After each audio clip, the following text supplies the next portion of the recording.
Bien, buenos días. Bueno, la clase de hoy va a ser un poco más dinámica para que algunos casos que he visto que como que están muy pendientes del teléfono o lo demás, no están concentrados en la materia, y esto lo voy a disfrutar yo más de ustedes porque esto es el cine nuestro. Ya es la parte final de lo que viene siendo el 20% de medios ATL, el cine venezolano. Ya contextualizamos en el primer bloque todo lo que es el cine, la historia básica de todo lo que es el cine como industria, más que como tecnología, cómo se ha desarrollado en Estados Unidos, en Europa, en Asia, películas notables, actores, directores y todo lo que representa, y la adaptabilidad de lo que viene siendo el cine a los streaming, cuando sabemos que como medio publicitario una película no registra una taquilla positiva. Y se puede decir que Venezuela ha aplicado ese caso, también ha aplicado ese caso. Y se ha hecho cine antes, se sigue haciendo hoy, y prácticamente hemos transmutado varios venezolanos a involucrarnos también con la industria en Hollywood. Para hoy el objetivo es que se trata de entender la historia del cine nuestro, las etapas que ha pasado ese cine hasta hoy día, películas, las películas tanto del ayer como las del hoy, actores y actrices notables, los directores, cine nuestro, y los premios que corresponden, que vinculan y que reconocen ese esfuerzo de todo el cine que se hace, que prácticamente es con las uñas, con las manos en ese aspecto. Luego los contenidos se comprende la Venezuela de 1896, cuando llegan las primeras salas de cine, que particularmente llegaban a teatros municipales, para decir una época de Venezuela moderna hasta hoy en día.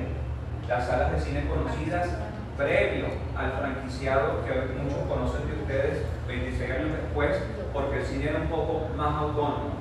Cada cartelera correspondía a un sector en específico y cada cual no pasaba como que el mismo tipo de película en cada cine, en Caracas, en Valencia o en cualquier rincón del país.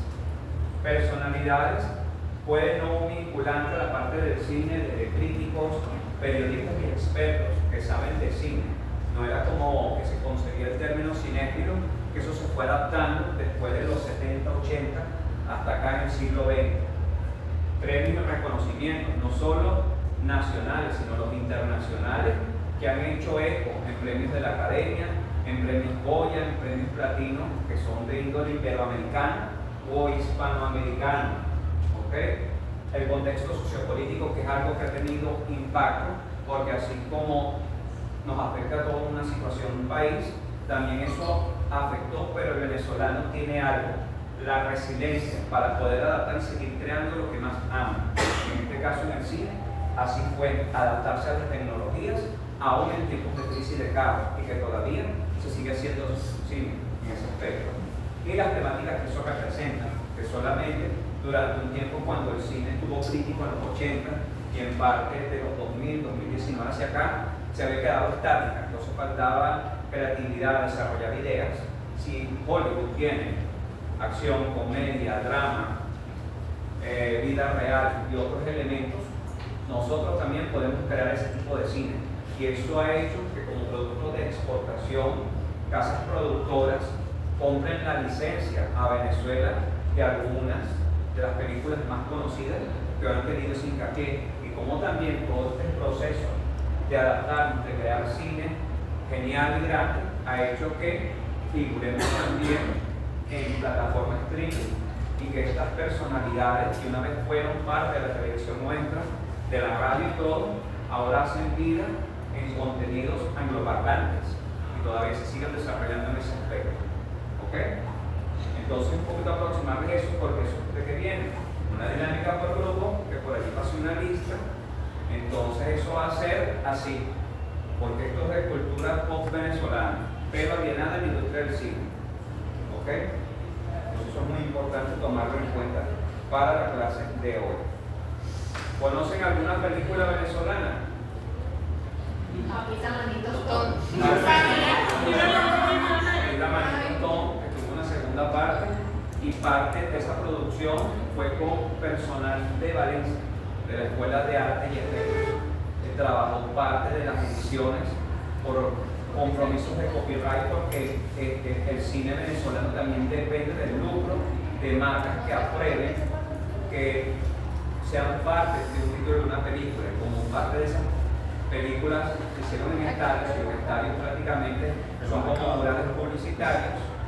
Bueno, hubieron excepciones que algunos no pagaron, y prácticamente gracias a la edición tecnológica del cine, con el personal parte del cine de la Escuela de Arte y Efectos de Valencia, se pudo dictar aquellas licencias que no permitieron exponerse en la película por respeto al copyright.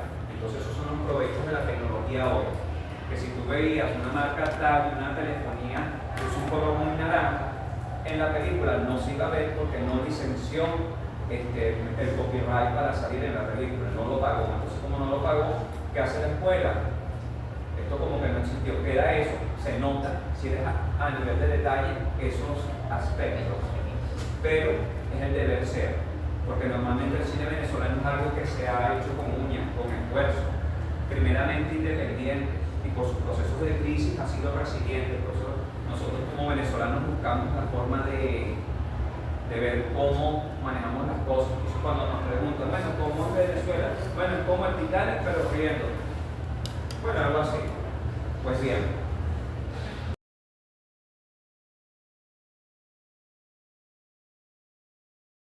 Cuando nos incorporamos al 2000, ya como que es como ustedes, por lo menos los que nacieron en el momento, pero son parte de ese cine que ha llegado hoy en día. ¿Ok? Notables. Manuela Sáenz, que fue una película, A medianoche y media, Caracas, amor a muerte.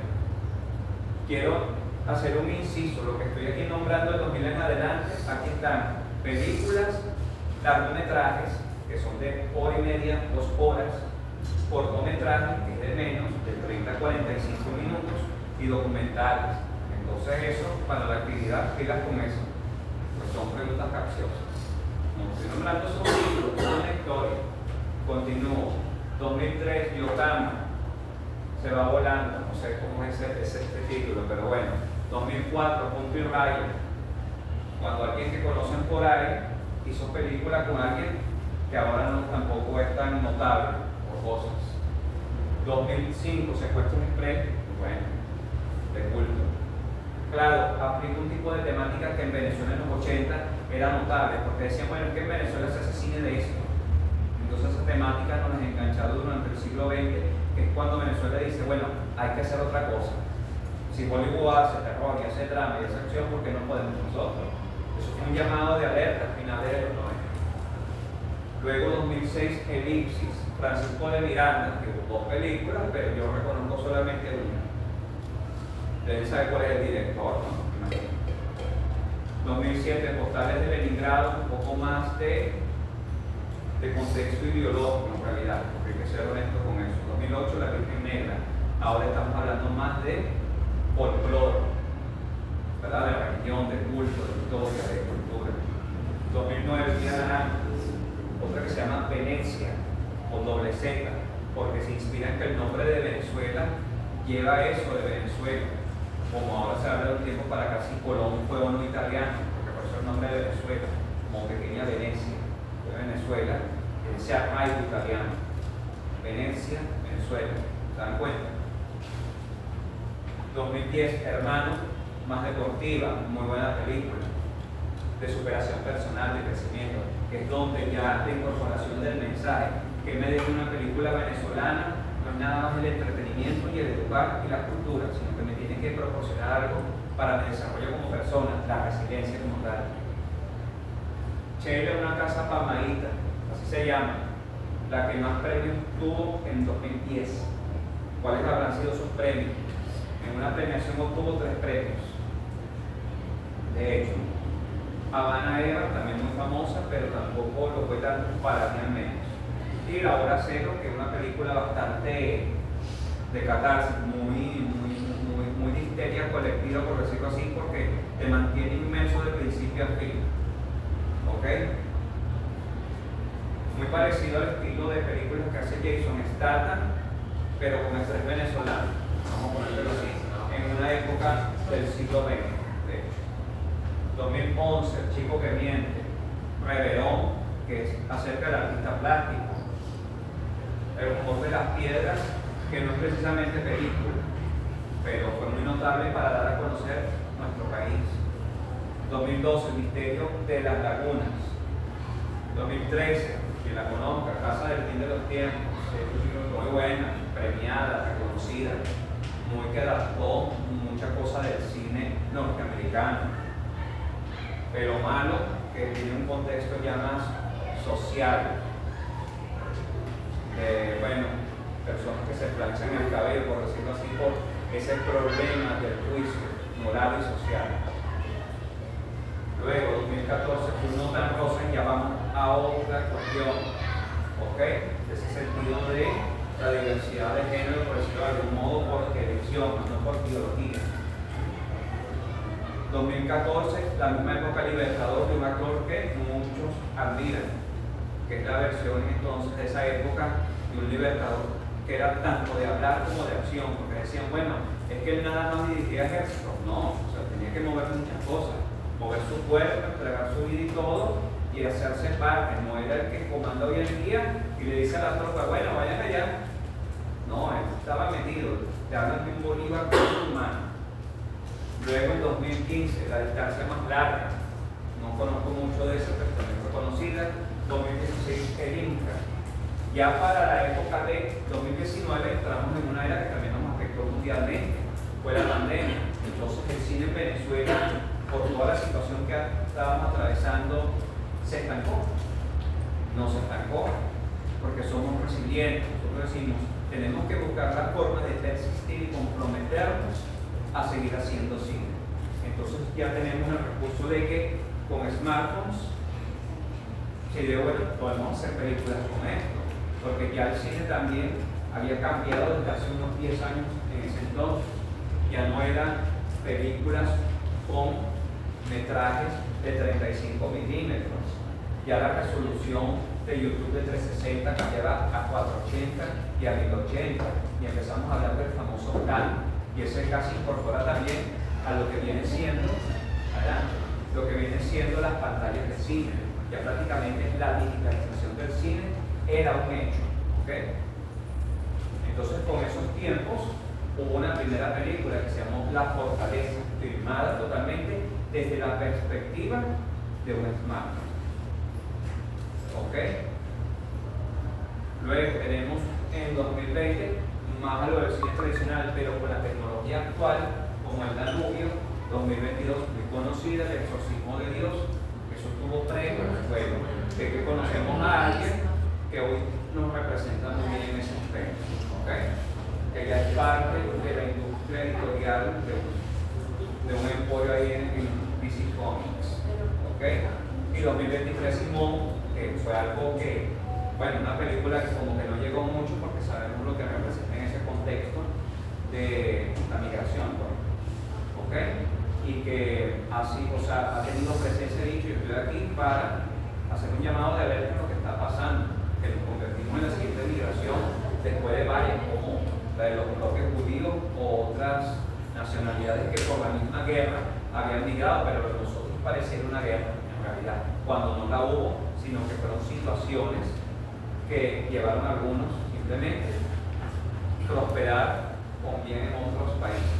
Y tiene que ver con eso, y fíjense, el nombre icónico, Simón, que es el protagonista de esta película, porque se llama Simón, ¿ves? Entonces eso le daba más fuerza y más impacto. Por eso es que en el cine la narrativa, los mensajes, cuando llaman las cosas con términos allenados a nuestra historia, a nuestro folclore, y los conectas con eso, engancha de algún modo, ¿ok?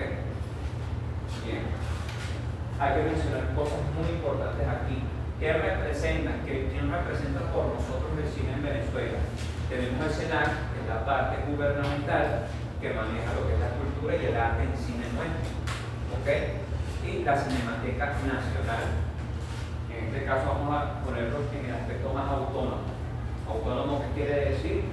Para dar contexto, no responde a un Estado, no responde a una república, es decir, es imparcial en el cine. Vamos a llamarlo de algún modo. Luego, en cuanto a las productoras, así como conocemos las norteamericanas muy bien con nombre y apellido, por lo menos las que desarrollan DC Comics, las que desarrollan Marvel, que tienen sus propios estudios, ¿verdad? Bueno, también Venezuela tiene los suyos. Tenemos Estudios Ávila, La Villa del Cine, Cinesa, que es la más antigua de todas, que normalmente cuando uno iba al cine venezolano, no franquiciado, uno siempre veía trailers de Cinesa, muy de corte documental, de nuestro folclore, de nuestra idiosincrasia. Bolívar Films, que es más de tipo documental, pero es una productora de cine. ¿Okay? Luego, en cuanto a plataformas, ¿se puede ver cine venezolano en internet?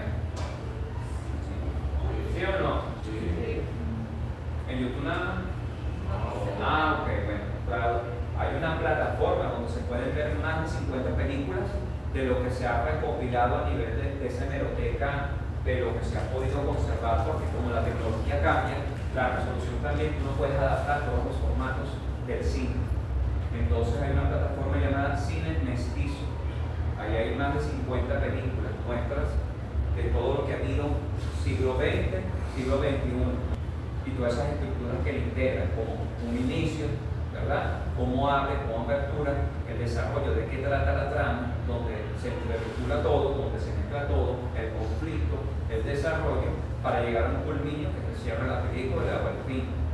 Que si hoy en día se usa industrialmente, si algo es muy bueno, le da un final abierto, exponen finales alternativos, que eso es algo que se fue haciendo del 2000 hacia acá, porque normalmente no se usa eso.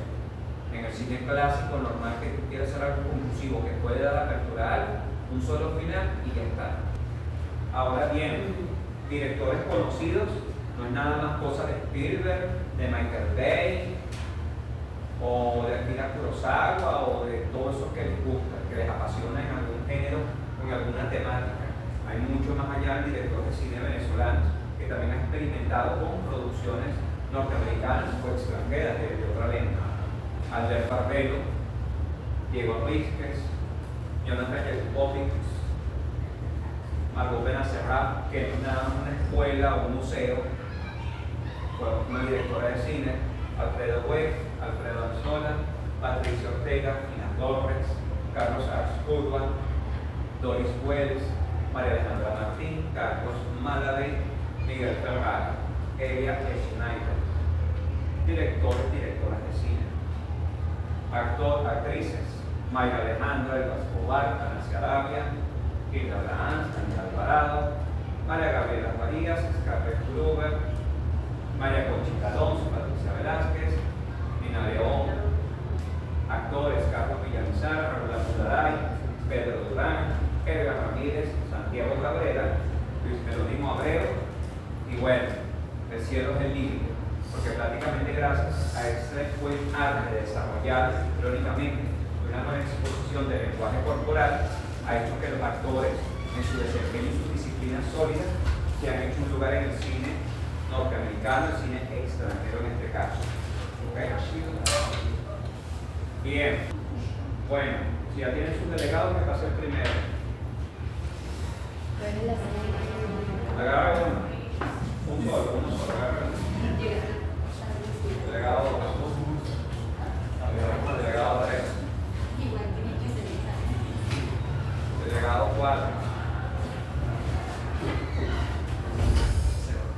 delegado 5.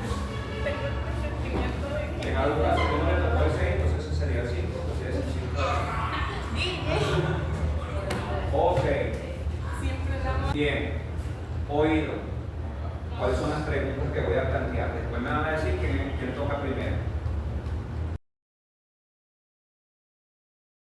Bueno, para el CEP hay una actividad pendiente porque la retroalimentación que crea le genera más cultura y quizás un poquito más de empatía por lo que se hace aquí con las uñas, independientes, financiados, con patrocinio, para poder crear séptimo arte en Venezuela. ¿Okay?